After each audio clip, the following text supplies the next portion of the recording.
What's up, everyone? Welcome back to Card Talk Canada. How are you doing, Coleman? What is up, guys? It is good to be here. Thanks, Adrian and Nick. Welcome back again for another round of Car Talk Canada, and welcome again. We're glad to have you. What's up, guys? I'm honored to be your first ever repeat guest.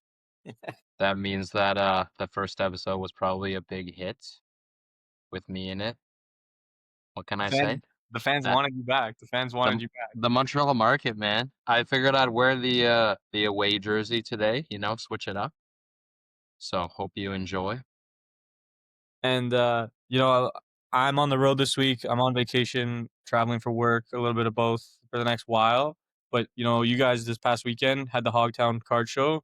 I had so much FOMO. You guys got to tell me what went down. How was it?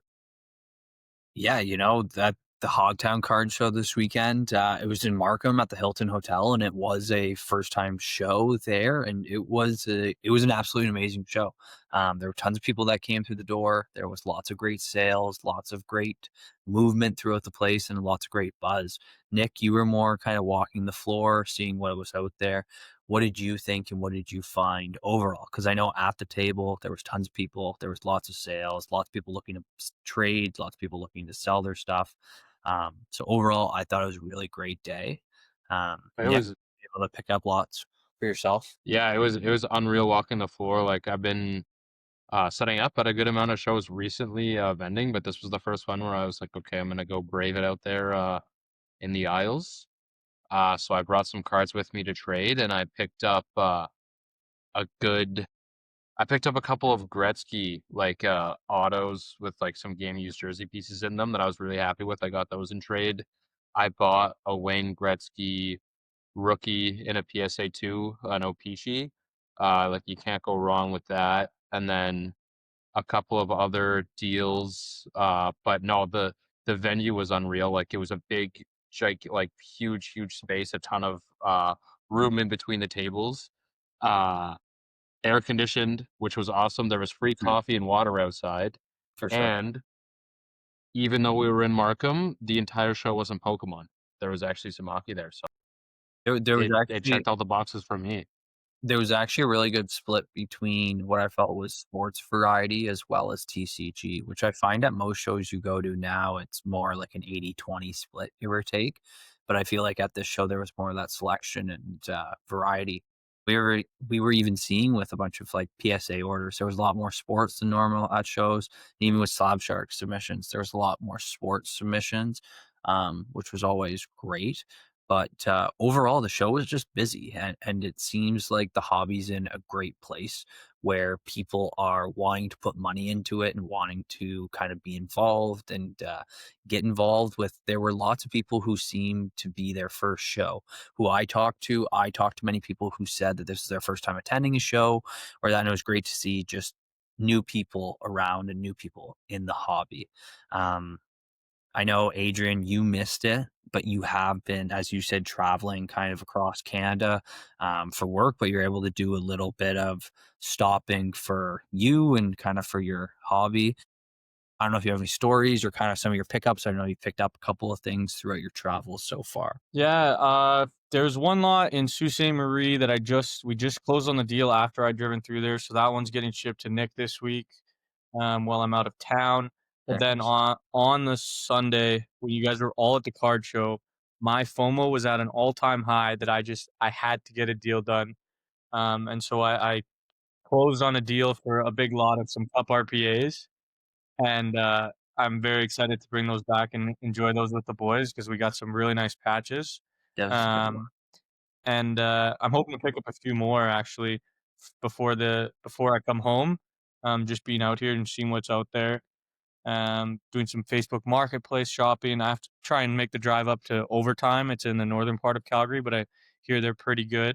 Mhm. So I got to get up there and then hopefully make some more pickups on the way home. But I just all the boys were there. Josh, Godzag, Luca, everyone was there, and I was just seeing everybody and hearing everyone being there. I had so much FOMO. It was driving me crazy.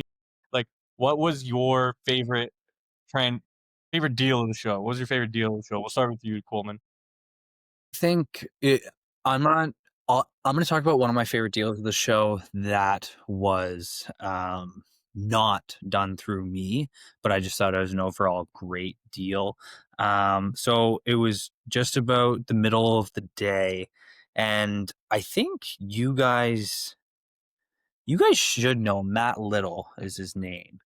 But he is a Nylander collector and kind of Leafs collector as well. But he came up and he had purchased a Nylander high loss PSA 9. And I thought that was a very cool card, very good deal that he got from Nav. And yeah, overall that. I think one of my biggest, I bought a very nice or traded for a very nice Chicago lot with some young guns of the top core and also some future watch autos. So that was one I was very excited about to get that in, because I think those will be great inventory long term for expos and that. But I think overall, just the young guns were moving. I think raw young guns within the $20 to $50 range were moving like hotcakes, and that's one thing that for sure will keep stocking heavy. What about you, Nick? My favorite, it was probably a string of deals. So I had a dual Wayne Gretzky, Mario Lemieux autograph out of Upper Deck, like Goodwin Champions, of them like on a golf course. If you check out the Juice Labs Instagram, you can see the video where I picked it up. Well done, Adrian, on the editing on that one. That was a great But plug.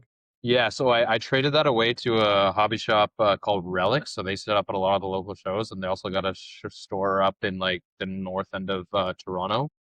But they're awesome to work with. Like I dealt with Leslie. He gave me some stuff, and I picked up a baseball card. I don't do baseball, but it was Shohei Ohtani. So I was like, well, it was a Shohei Ohtani rookie. So I was like, okay, can't go wrong with that. That was kind of like You're to gonna bring pick it one all up, Mark. together. It'll be And then I brought that over. Yeah, so I brought that. I just was like, well, it's a Shohei. We'll try to just trade it at the show. So then I brought that over to another table, and I traded away for a Gretzky jersey autograph out of Ultimate, like right away, and got some Gretzky backs. there. You go. That whole little like circle there was I was very happy. Gretzky out, Gretzky in. And that's right, baby. Exactly. That's the FOMO I have from like seeing those deals, and like, you know, we always send our deals in our group chats as the shows are happening, and that just like gets me going every single time. I'm like, oh, I want to be there. I want to make these deals.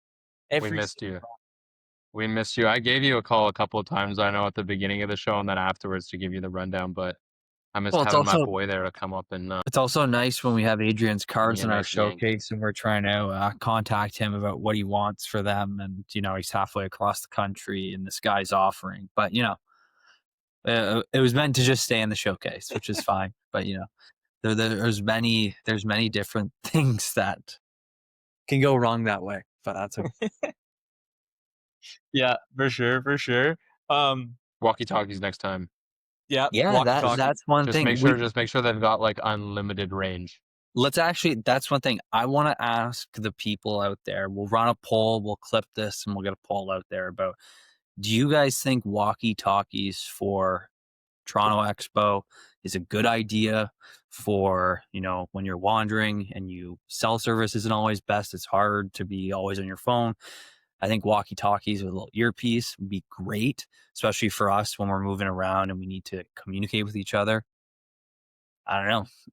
I just think it's a great idea. But Yes, absolutely yes. And we all get code names, and we all have to finish our sentences with an over. Does there you go. anyone else see? I see the vision where I just see one of us sitting at a desk with a laptop and card ladder, and someone's just like, I need a comp. Crosby PSA 9, Fleer, go. That's exactly what I imagined. And speaking of that, Every single time. actually, you just said, you know what? I do have one pickup I made today. It's not a great pickup, but I feel like it'll be appreciated. The Ryan Whitney on in-person auto. Dang. Get that rookie year. Think- We're gonna get that slabbed up. We- Let's We do have to talk about a prospect, actually. We 'Cause- do. We should talk about I got SPA a prospect we got to talk and about how- because Okay, who's the prospect? Let's hear it. he's in SPA. Okay, Frank let's hear it. Nazar. There you go. He did He sign a just big contract. signed the biggest contract for a player who's played less than 55 games. What was it was 7 He just years, signed what, a today? 46.5 per year. He's played 50 games in the NHL. Frank Nazar. Yo, if you've heard of Frank Nazar before, drop a comment down below. Actually, I should say something that's gonna get interactions. He's played No a one's- total of 56 NHL games. He has a total of 27 points. Okay, quick hit. What is And he is Frank Nazar's Oh. highest selling price card ever? I'm gonna assume it was today based on the contract news, and I would guess it's probably like $10. No, like 700. You better not tell me that Nick's closer. It was today, and it was definitely closer to 10 than 700. Yeah. The sale is. It says Frank Nazar, Young Guns, acetate, patches, autos, numbers. Do you assume that's a big lot? Yeah, that one. Yeah, that's got to be a very large lot. Yeah. So it's the high gloss. It's everything. No. lot- The high gloss is the highest sale. Yeah, this guy, because this is a lot of like a lot. Okay, so it is the high gloss. Is this market? Look at this. Violet Pixels, Emerald Surge doing the exact same price. Did someone actually just go on eBay and just buy now a whole bunch of shit on August 19th, thinking that his market was gonna go crazy? They were auctions. Oh no. Yes, That's crazy. 2 days ago. The RPA was an auction too. Yeah. Gosh dang. Violet Pixel was an auction. That is Okay, so Frank Nazar's market seems to be pretty strong. It's waste. That's what my question was going to be. It was like, are we going to see a market spike? Like, we might have already missed it. I think we should probably stop sorting by highest price. Just but his youngins are going for like $20 now, but his Future Watch Is 200. Wait, scroll down. 239. Scroll down. I swear I just saw him for like 20. No, it's the reds and the No, green. keep going. Limited gold. Ugh. Yeah. 200 for his Future Watch auto. Good for Frank Nazar. Frank freaking Nazar. Okay, I guess now that we've kind of made it to SPA, we're on Card Ladder already, so why don't we pull up some SPA sales and kind of see going through. Has the Will Smith 1/1 Black Future Watch auto patch sold yet? It Or is still that has still- per hour. And what is that one at currently? 3,000. My gosh. 3,000 with hour 45 to go. Let's get our scroll going here. Matt Rempe, Wars? $100 for Matt Rempe. That seems a little. Speaking of 50 game and less players in the NHL. The Frank Nazar tonight, though. Oh, that's a big sale. Wow, that's a monster. I That was can't that- believe I That didn't was hit at 20. 8,000 with an hour to go. Wow. Okay, so does That's a this, steal. going off of next week or last week, does this push up his Future Watch Auto Black then? Yes. Like his patch? His Because patch 1/1 is now worth 40K. Like, come on. It has to be. that's crazy. That No, is. you guys are. I agree, Coleman. He's crazy. It's at least 50. There you go. Do we have a public bounty on it yet, Nick? Do you have a? No. I'll put 20K down. You'll put 20K down, Adrian. That's very generous of you. I know. I'm I'll down. put 20. I'll put 20,000 and $1. So if you're looking to collect your bounty, it's a better deal from me. Yeah, but Just I'm easier saying. to deal with. I gave my hey man. Look at the Macklin Celebrini out of 199. So this with the new, not the retros, but the limited the This I'm horizontal. interested in. What is the difference in price between that and the regular now? Are they about the same? Because before the retros would have less of a premium for sure. Wow. It went for more. First public sale, I guess. The people that What'd the Future really- Watch Auto patch go for? 35. I could have Well, look at that one right there. 3 color versus 2. I don't know. What are Oh, you that one. The one color did 24, so I guess that would have been pretty decent. That's like a 2, right? No, this is a 1. I thought, what an I thought awful there was a patch. line there. What an awful patch to put in there. Should be illegal to. There was another sale of the 199 earlier. 2 actually. Damn, they're bouncing. Why is that one purple? It's just They scanned. Wait, no, but the auto's still blue. What? 1 of 1 for deck printing error? What is up with 1 that of 1? Because I would have thought it was like a scanner issue, but his jersey color is the right color. Like it's like teal still. Yeah, that is weird. That is very odd. Did someone check on the eBay? But yeah, I mean SPA's had its ups and its downs, but I think it's gonna take a while for this to settle. Like with how hot the market's been getting, like I think we are gonna see it go up before it comes down.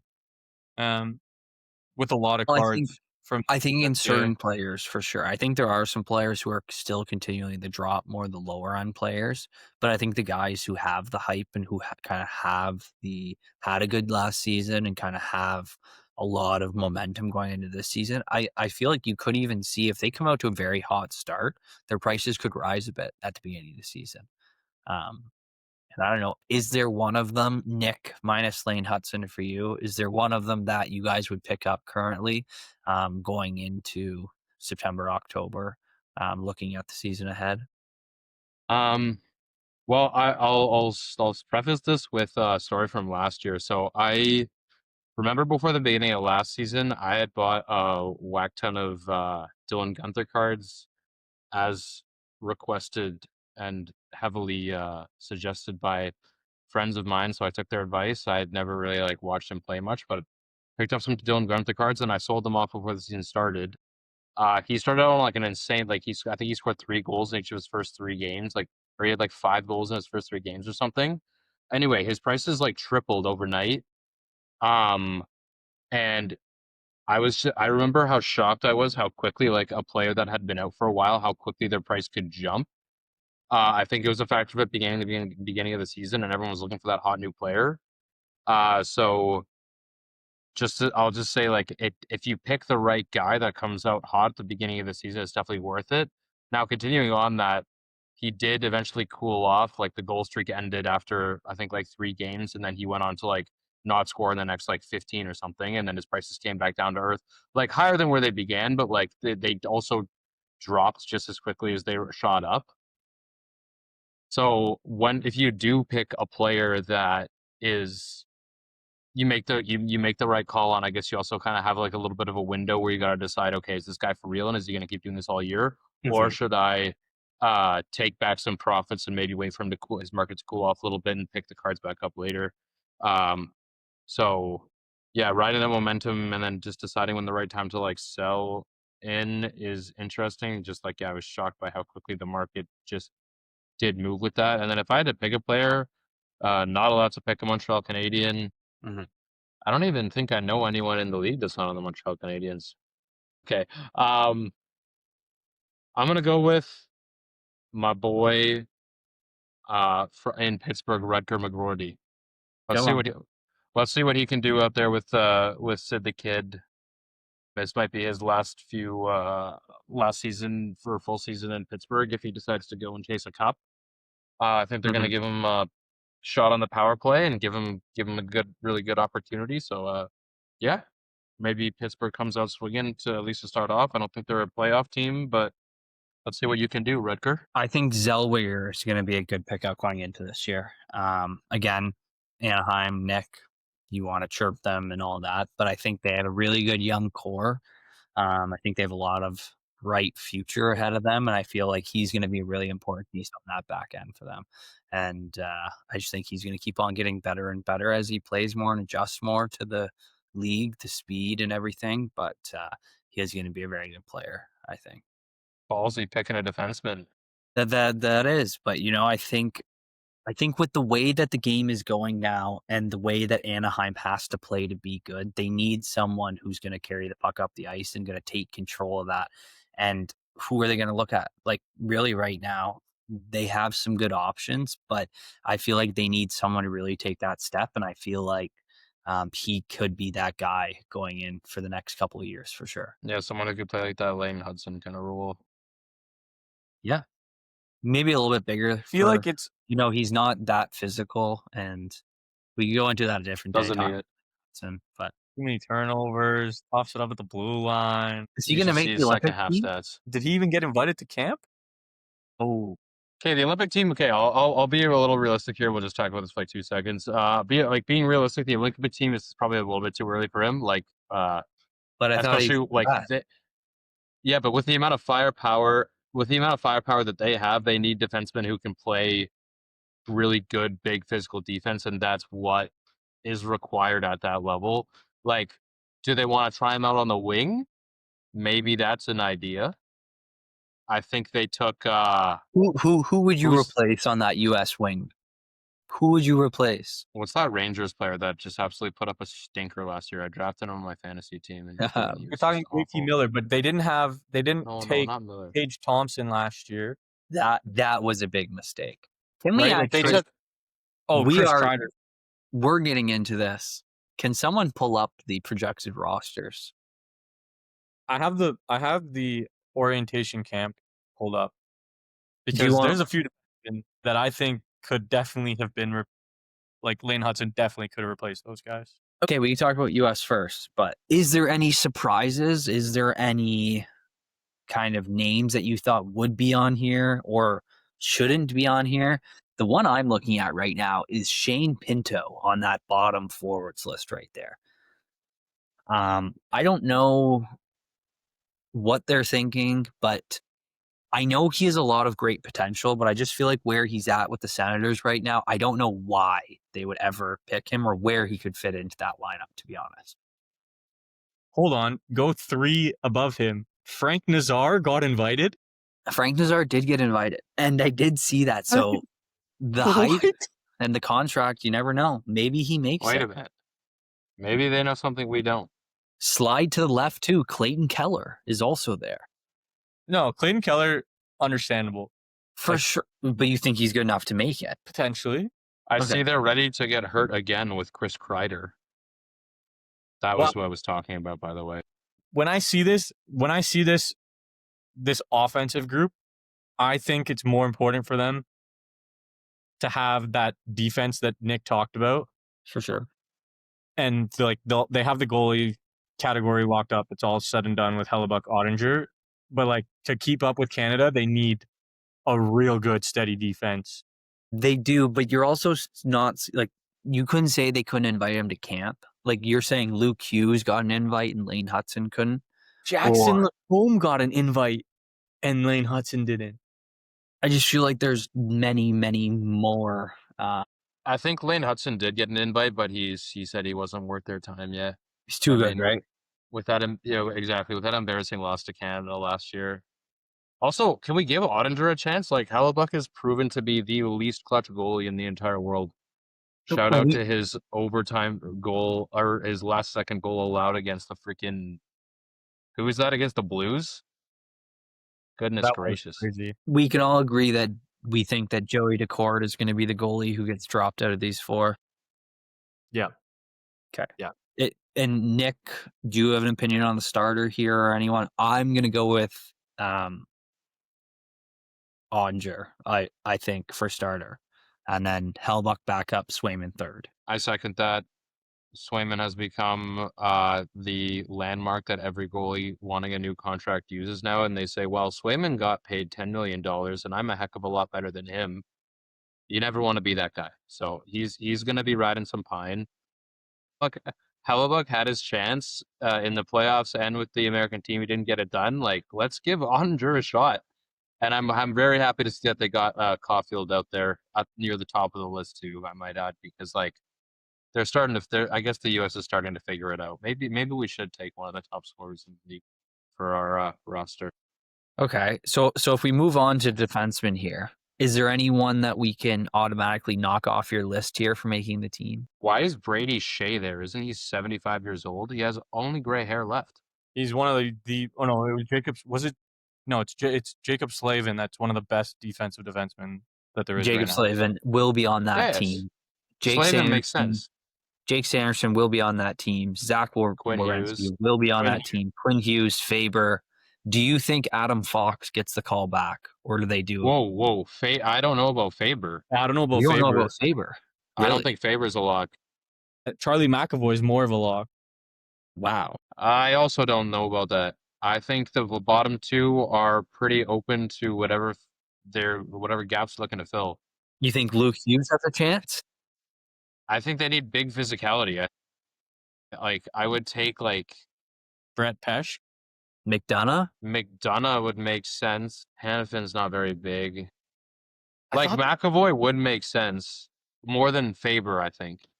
Not that like I know Faber's a big boy, but he doesn't really play that well. I think he might be there. You never But know. All it takes is one camp and one like a good couple games, and you never know. Anyone I'm for not this. saying you're wrong. I'm not. I think he's definitely in the mix. I just don't know if I'd put him in the same tier of lock as we are with like Werenski or Hughes. Yeah, that's good. I like it. Okay, and we can move to forwards, I guess. Is there anyone who you think, again, no chance? Frank Nazar. Shane Pinto. Connor Garland. Yep. Uh, Like they just shouldn't take Kreider again. Like he doesn't deserve it. I don't care what kind of year he puts up. Yeah, I think you have a better chance getting, like, if you want to bring experience, you bring someone like Patrick Kane mhm. in that experience position. You could make, like, I don't think Brock Nelson should be back, but you could bring Brock Nelson back for experience purposes. You could. But you're definitely looking at the top of, like, the 3 in a row: Caulfield, Hughes, and Austin Matthews. Kyle Connor, Jack Eichel. Nice. Nyes, I don't think would be a Do you think lock, he gets an opportunity? but I think if it depends. Like when the Team USA built for Four Nations, they built around experience. That's what they were looking for. Obviously, didn't work. Mhm. Look who won. The ones we forgot about, Matthew Tkachuk and Brady would both make it. Yes. But if they're looking for that like grittier type, but also skilled enough to keep playing, like imagine they put out Matthew Nyes with Austin Matthews and Cole Caulfield. Like that's a filthy lineup. Matthew Nyes and Austin bring the size. Cole Caulfield brings some more firepower. Like disgusting. They need to go more skilled this year. I hope that they figured it out. Well, actually, I don't hope. I hope that they continue to make the same mistake. But they thought, we'll just take the biggest, meanest, grittiest boys. We'll come out on the ice and we'll push the Canadians around. Well, like newsflash, the Canadians are some of the best players in the NHL. They play there all freaking year. They're used to playing against the other team's top defensive line for the entire game. Like this isn't like the Canadians are not the team where you can just throw out your big rough them, tough them, and think that they're going to back down. And they prove that. Like you need skill just as much, if not more, than you need size against the Canada team because they've got both, and they've definitely got like the skill. Okay. And last question before we move on to the Canadians. If you had to pick two guys to receive a little more hobby love next Olympics off this roster, who is it going to be? Ooh. You guys know I have a sweet spot for Logan Cooley. There you go. But I do He's think loved. He's loved in the hobby. I do think that some of the guys that have the most room for growth are guys like Clayton Keller and Dylan Larkin. Mhm. Jack Eichel's also probably due for a big year, getting a new line mate, Mitch Marner, to help him rack up some points. And then if he can go and have a strong role for Team USA, he also has potential for the up and coming. Jake Sanderson's already getting top 4 USA defenseman tax on him, so it's not going to be Jake Sanderson. Cole Caulfield just comped at 2,100 for his future watch patch auto, so it's not, he's already got his price on him. So I think it's one of the older guys versus it being one of the younger guys. For sure. Austin has room to grow. I was gonna say number one, I think Austin is still like criminally undervalued. Like you look where he was 2 years ago. I know he's going for 70 goals, but like all of his stuff's on fire. His Young Guns was like $2,000, and now it's like under half that. It's so I was gonna go Matthews for sure, and then Coleman. You're like for Dallas. Have you heard anything out of Jason Robertson camp? Is he staying? Is I he haven't going? heard anything officially or nothing really yet, but I believe they're trying to get things done. But again, who knows, right? I feel like Yeah. he had a really off year last year with his injuries and everything and never really found his stride. I feel like with Team USA and also Dallas, he needs to be better and he needs to be back to kind of his old ways. And I feel like he could be one who actually gets a little more hobby love if he comes out to a hot start and plays. You look at Dallas and how good they can be and the kind of players around him now. I feel like he is due for a good season. And I think if he's able to have a good start of the season with Dallas, it might just kind of roll into hopefully making the Olympic team and just keep going because they need that extra depth. And I feel like he could be a good role player on that U.S. Olympic team. Yeah, I think you're spot on there. The only concern I have with him in Dallas is like, are there too many mouths to feed? Does he keep even like a top power play? Like with the For amount of sure. firepower they have there, like Ranson and Wyatt. I know they like putting hints up there. They like having a big body in front of the net. Like kind of like Granlund sometimes plays in the top line. Yeah, they're gonna have to Like make some decisions for sure, and gonna yeah, have to be able to find a way to balance out different opportunities for them. because I mean, you look at like just three names that really stand out to me. Like I know that they've got Hobby Love, but considering where their prices have been, Robertson, Matthews, Jack Hughes, Mhm. all those guys were when I got into the hobby, they were like the creme de la creme, and now they're like half that, a third of like what they were selling for then. So maybe the three of them are maybe not like gonna emerge, but maybe re-emerge and assert themselves back at the top of the modern hobby sort of echelon. For sure. All right. Nick, before we wrap up this episode, looking to build off that FOMO we talked about earlier in the episode, you got some new cards you want to show off here? I have one new card. It is the biggest card that I've ever owned, and I figured I couldn't go wrong with it. There It you is go. a What Sidney it be? Crosby Unknown's PSA 10 bucket list item to own. I am a seller first, so I don't know how long this one will stay with me, but I'm very happy to say that I have owned this card. A good one to own. Yeah, I feel like that's on the bucket list for everyone to own at least once to say that they did. yeah. I just want to point out too my jersey. This is Yaroslav Halak. I don't know if anyone remembers when Halak played on the Montreal Canadiens, but him Maybe. and Price at one point were actually fighting for the number one spot. They made the right choice to pick Carey Price, but shout out to you, Yar Halak. This is a game used or game worn jersey as well. I wore it a lot back in the day when I was playing like Pee Wee and stuff. I thought it was worn by a lot. No, no, You I got wore it oh, and I so it's pretended to be Halak. so it's worth less now. There you go. Then with it depends on who you ask. To me, it's worth about the same. Well, I mean it's been worn the same amount as like a Future Watch Auto patch. Exactly. It's player worn. It's player worn. I'm a player. Yeah. I I It's I something. I wore it and I played. It's got to count for something. You crack me up, kid. That's You why you crack. guys keep. That's why you guys keep bringing me back Exactly. Yeah. because I'm just a loose cannon or something. It's definitely what it is, Nick. Um, Before we wrap it up, what you guys got going on next? What shows you got, guys, coming up?